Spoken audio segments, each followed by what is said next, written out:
So if we continue from where we left earlier, so if you can remember, in the previous slides we did the Rayleigh method basic approach.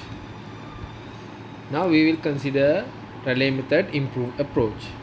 So we will consider geometric and bending moment conditions in the same scenario. We will be looking at Rayleigh method improved approach. So we will consider geometric and bending moment conditions. So in earlier the situation was there were two known boundary conditions. So there are three boundary conditions. Since the method requires one unknown displacement coefficient, we must use a 4-term polynomial for the displaced shape. So therefore there will be 4 terms in the polynomial. So it's in the form of y equals a plus bx plus cx squared plus dx cubed. So there are 4 terms in the polynomial.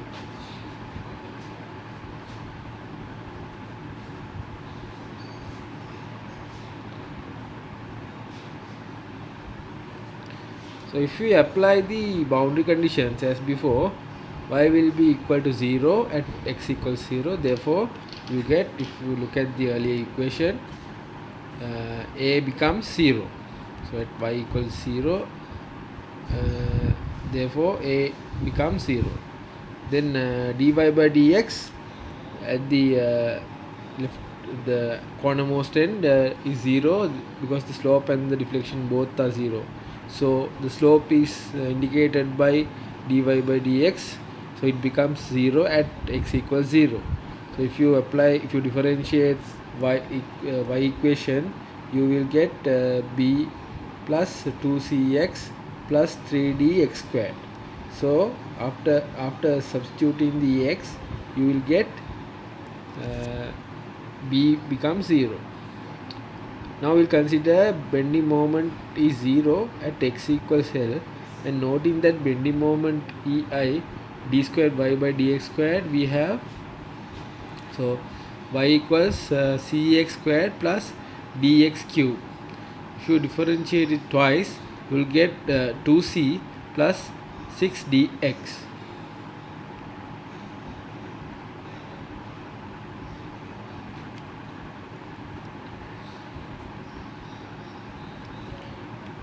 So and d squared y by dx squared is equals 0 at x equals L.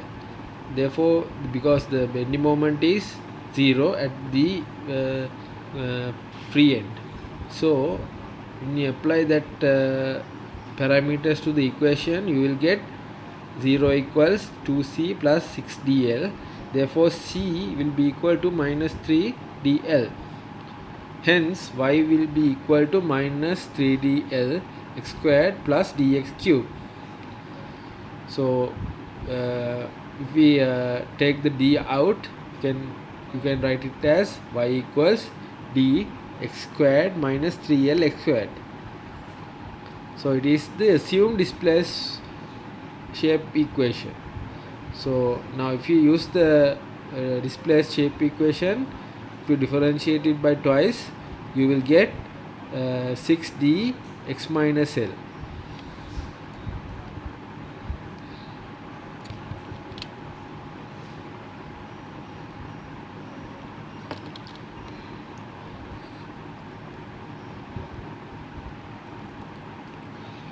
So the strain energy U, which will be equal to ei d squared y by dx squared. So U will be equal to ei divided by 2 integral from 0 to L d squared y by dx squared. Since ei m squared is applied, so therefore ei divided by 2 integral L to 0 6d x minus L squared dx will give you the result of 6 EIL cube d squared. the potential energy of loading omega will be equal to minus W times minus 2 dl cube. So the total energy, potential energy will be V, which will be equal to U plus omega, which will be equal to 6 EI L cube d cube plus 2W dl cube. So after applying PSTP, we can get dabba V over dabba d will be equal to 0. So if we substitute that to the equation, we will get 12 EI L cube d plus 2W L cube equal to 0. Therefore d will be equal to minus W divided by 6 EI. Hence y will be equal to d x cube minus 3lx squared, which will be equal to y equals minus W divided by 6 EI x cube minus 3x squared. So the maximum deflection will occur at x equals L. Therefore we can substitute x equals L to the equation, and you will get y max equals WL cube divided by 3 EI.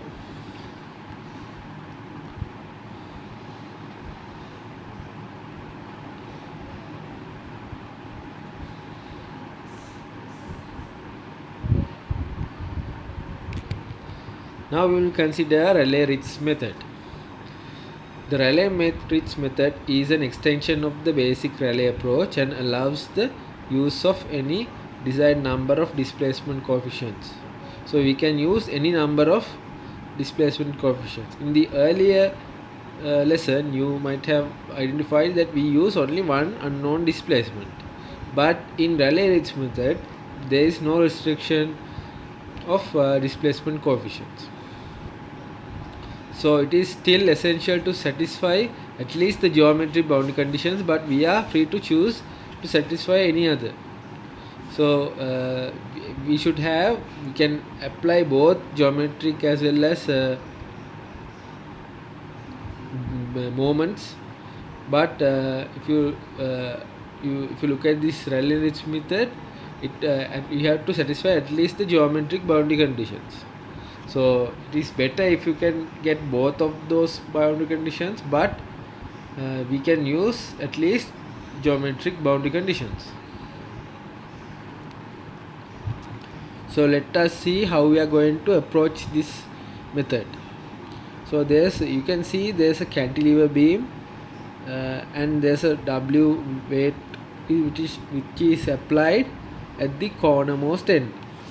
So let us choose in this instance to satisfy the geometric boundary conditions only and to use 4-term polynomial. Since there are only 2 geometric boundary conditions, this will result in 2 unknown displacement coefficients. So there are 2 geometric boundary conditions, so we can put 2 unknown displacement coefficients. So the chosen polynomial is in the order of 4 because we are selecting 2 geometric boundary conditions as well as 2 unknown displacement coefficients.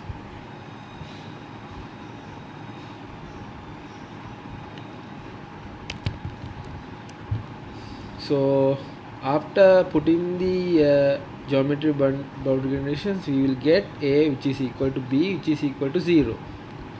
Hence, when you can see the assumed displacement shape is y equals cx squared plus dx cube. So if you using this displaced shape, now will give d squared y by dx squared minus equals 2c plus 6 dx. So then this will give us the strain u, which will be equal to ei divided by 2 integral 0 to L d squared y by dx squared dx.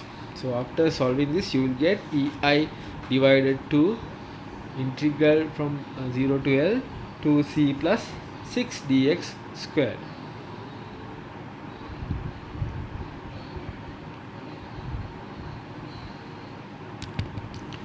So u will be equal to ei divided by 2 4c squared L plus 2d 12 CDL plus 12 d squared L cube.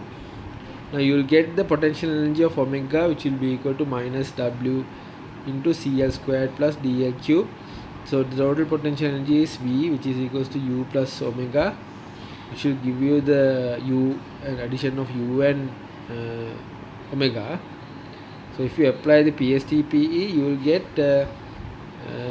with respect to C as well as with the partial differential with respect to C and also with respect to D will become 0, because when you apply the PSTPE you will get those equations.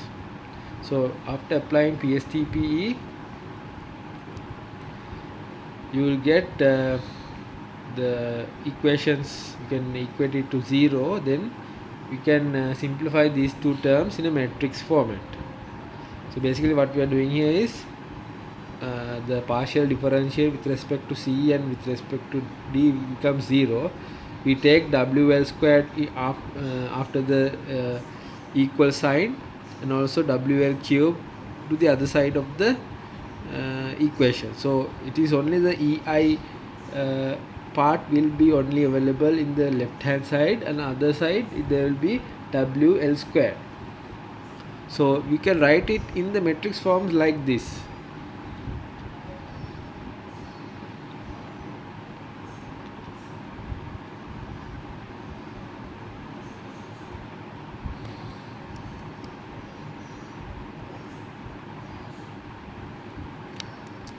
So now if you see in the previous equation what we have discussed earlier, right? So this looks like the stiffness coefficient matrix. So you can write Ku, which will be equal to P. Solving will give you D, which will be equal to minus W divided by 6EI, and C will be equal to WL divided by 2EI. So hence y will be equal to cx squared plus dx cube, which will be equal to WL divided by 2EI x squared minus W divided by 6EI x cube. So when the maximum deflection will occur at x equals L, thus y will be equal to WL cube divided by 3EI.